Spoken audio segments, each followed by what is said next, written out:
Assalamualaikum dan salam sejahtera semua. Kita ada satu lagi kereta elektrik sepenuhnya, di mana ini adalah kereta elektrik pertama daripada Mazda. Tuan-tuan dan puan, inilah dia Mazda MX-30. Yes, design dia cantik gila, babe. So macam biasalah, bagi anda yang baru jumpa channel ni, yang masih dah subscribe, jangan lupa subscribe dan jangan lupa juga untuk tekan loceng.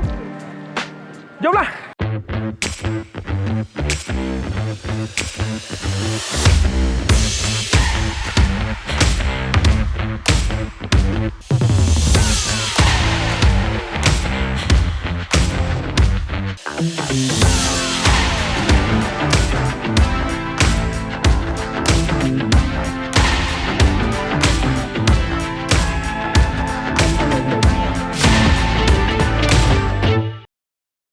So, basically, dari segi para rupa, sebenarnya kita tak nampak dia adalah sebuah kereta elektrik. Sebab, kalau kita lihatkan kat sini, dia masih lagi mengekalkan kodo design seperti mana yang ada pada kereta Mazda yang lain. Dan kalau kita lihat dari segi keseluruhan, daripada luar, daripada depan, kita akan nampak macam, ini nampak macam Mazda CX-30. Dia tak nampak identiti kereta elektrik dekat situ. Dan dia desainnya sama macam kereta IC yang lain. So first kita tengok dari segi look. Kalau kau tengok grill ya, kita nampakkan grill digunakan grill macam jenis yang honeycomb, okey? Dan di sebalik yang itu adalah dari segi color. Ini adalah color, orang katakan color yang memang sinonim dengan Mazda, dan color merah ni memang color yang cantik bagi aku lah. Dan satu lagi, untuk bahagian bumper bawah ni, dia biasanya one piece, tetapi ini ibaratkan dipecahkan kepada dua piece, dipisahkan dengan yang ni. Yang ni saya percaya ini adalah radar untuk eye active sense. Okey. So basically itu adalah pada bahagian depan. Even dari segi lampu pun kita nampak sama macam kereta dekat CX-30, CX-5. Dia memang itu adalah identiti untuk kodo design.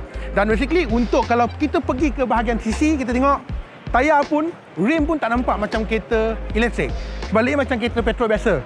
Rim bersaiz 18 inci dengan tayar Bridgestone. So kita nampaklah dekat sini yang agak tebal, dan untuk side kita nampak ini macam a two-tone color punya design. Di mana yang ini color merah dan juga color atas ni dia macam dipisahkan dengan color grey dan juga black benda tu. Termasuklah dengan side mirror warna hitam juga.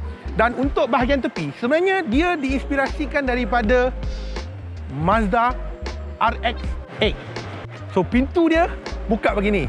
Tetapi masalahnya adalah selagi apa-apa pun kau kena tutup pintu belakang baru boleh pintu depan. Kalau kau tutup pintu depan dahulu dan kau nak tutup pintu belakang, memang tak boleh. Dia kena tutup pada bahagian belakang dulu.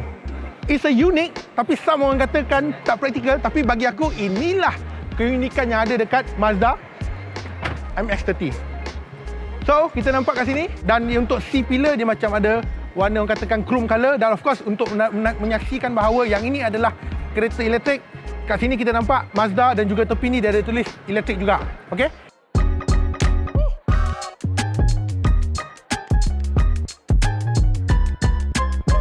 Dan beralih kepada ke bahagian belakang, kalau kita belakang macam cakap kan, sama juga identiti asal bulat. So kalau kita tengok Mazda memang dia sinonim dengan bulat lah. Di belakang ni agak macam ala-ala coupe sikit. Nampak ni, dia punya belakang shade ni. Cantik babe. One word aku cakap. Makin lama tengok kita ni, makin cantik. Sampailah kau akan a bit spoil apabila kalau aku cakap pasal capacity battery dia. Dan last but not least untuk luar, kita nampak kat sini.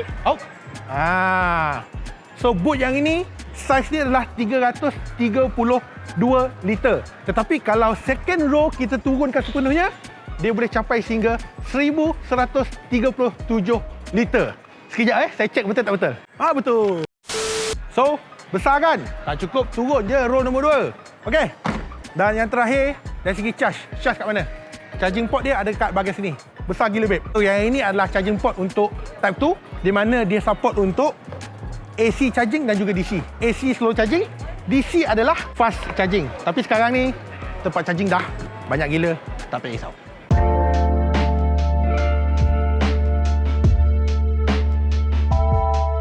So, soalan yang paling popular, apakah bateri dia pakai dan berapa jauh boleh pergi?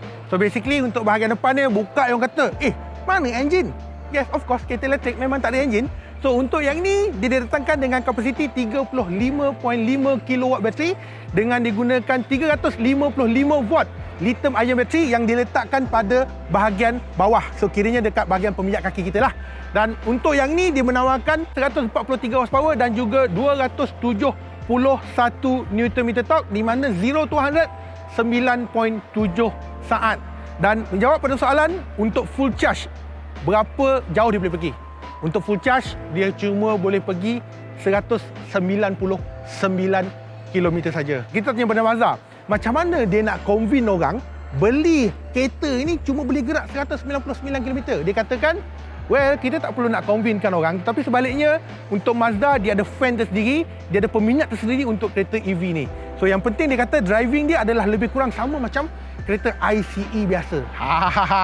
Dan next question juga yang tanyakan, berapa pula kalau aku nak charge? Okey, untuk full charge kalau kita akan gunakan DC charger, fast charging 40 kW, 0 to 80% dia cuma ambil masa lebih kurang 36 minit saja.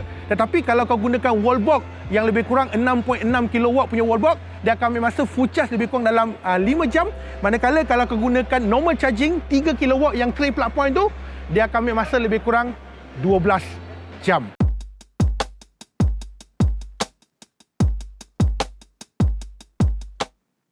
Untuk dalaman, yang ini dia ada keunikan dia sendirilah. So basically kalau kau nampak kan, biasanya kalau kereta Mazda, dia ada satu cluster meter dan juga sistem infotainment floating screen kat sini.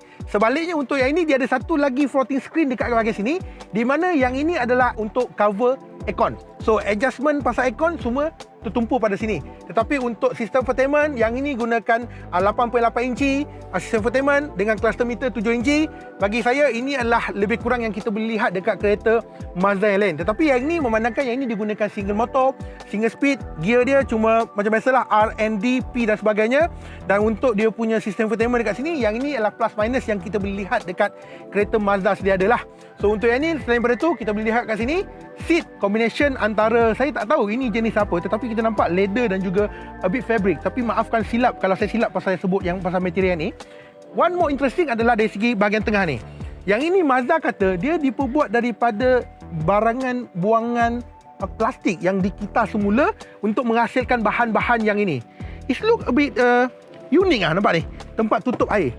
Bagi aku sebenarnya tak perlu pun. Tetapi kalau bercerita pasal alam sekitar, ialah EV kan, cerita pasal alam sekitar, yang ni kena ada lah, baru kena jalan cerita dia. Yang lain-lain, yang ini dia ada 12 speaker boost dan juga yang ini juga dia ada sunroof juga. So overall untuk bahagian depan, posisi saya rasa seat tak ada masalah. Untuk bahagian belakang, I think pun tak ada masalah. Cuma untuk keluar masuk saja menjadi masalah sebab pintu dia ada jenis yang macam tu.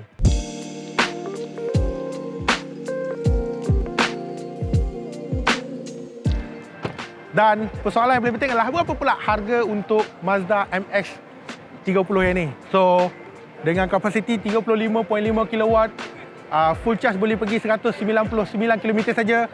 Dan untuk harga yang ini, harga dia adalah 201,000. 201,000. Aku tahu kau akan cakap apa? Mahal dan juga boleh charge, boleh pergi macam tu je ke? So macam aku cakap lah, kereta EV ni bukan sesuai untuk semua orang. Macam Mazda dia yakin, dia katakan dia ada target audience dia sendiri untuk beli kereta ni. Tapi secara dasarnya, dari segi design, bagi aku memang cantik. Cuma dari segi harga saja, yang itu saya tak boleh komen lah. So yang itu aku leave it pada korang untuk komen lah. Dan untuk safety sebenarnya tidak mengecewakan juga. Ada 7 airbag, siap ada Mazda iActive Sense lagi, segala. Ada autonomous driving, braking, everything semua complete dekat kereta ni. So apa-apa pun, apa komen korang pasal Mazda MX-30 ni. Dan aku dah request untuk test drive. Kita tengoklah, kalau dapat nanti kita akan bawa. Tapi yang paling penting adalah beli kereta EV bukan first car, this is second car untuk kau bawa pergi ke mana-mana yang kau nak. Kita jumpa lagi masa akan datang. Bye-bye semua. Assalamualaikum.